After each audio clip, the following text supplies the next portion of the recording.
What are carbon credit buffers, and how do they operate in relation to emission risks? Anyone starting out in carbon credit trading has asked themselves at some point, what happens to the issued credits if the forest burns down? What if there is a plague? What if illegal logging occurs? What about political risk or political corruption in the country where the forest is located? This is where carbon credit buffers and their relationship to the high integrity required for a right come into play. All those risks that we have just mentioned, and many others, are taken into consideration when establishing a carbon credit buffer that guarantees the quality of credit issuance.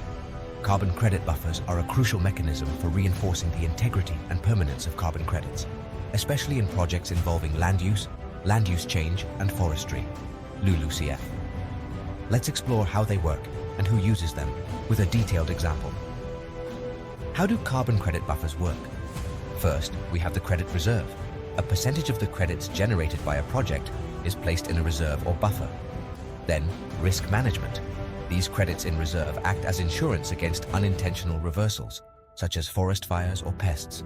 It is important to mention that the credits in the buffer cannot be sold or traded. If a reversal occurs, credits from the buffer are used to offset the losses. In addition, there is dynamic adjustment. The percentage of credits going into the buffer can be adjusted according to the project's risk assessment. Now, who uses buffers?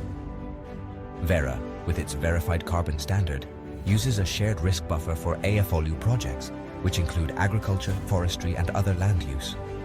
Gold Standard implements a compliance buffer for land use projects. The American Carbon Registry uses a risk buffer for forestry and land use projects. And finally, Climate Action Reserve uses a buffer insurance pool for forestry projects. Let's look at a complete example. Forest Conservation Project.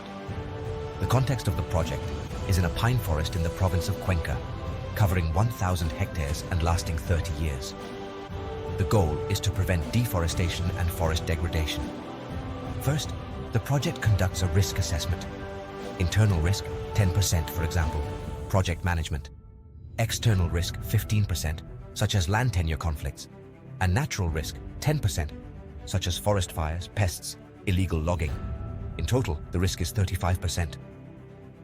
Then, the project avoids the emission of 1,000 tons of CO2 in 1 year. Based on the risk assessment, 35% of the credits go to the buffer. Credits to the buffer, 350 units of the chosen verifier standard. Credits available to the project, 650 units of the chosen verifier standard. The project can then issue and sell the 650 units on the voluntary carbon market. The project is monitored annually to verify the permanence of emission reductions. In year 5, a forest fire affects 100 hectares, resulting in the emission of 500 tons of CO2. The verifier withdraws 500 units of the chosen verifier from the shared buffer to compensate for the reversal.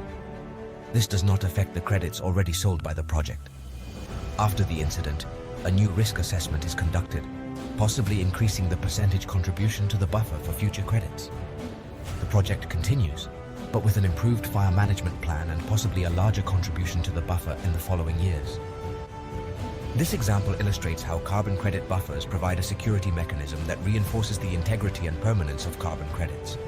They help manage the risks inherent in land use projects and ensure that, even in the event of unintentional reversals, the net climate impact of the project is maintained. This mechanism is crucial to maintain confidence in voluntary carbon markets and ensure that carbon offsets represent real and lasting emission reductions.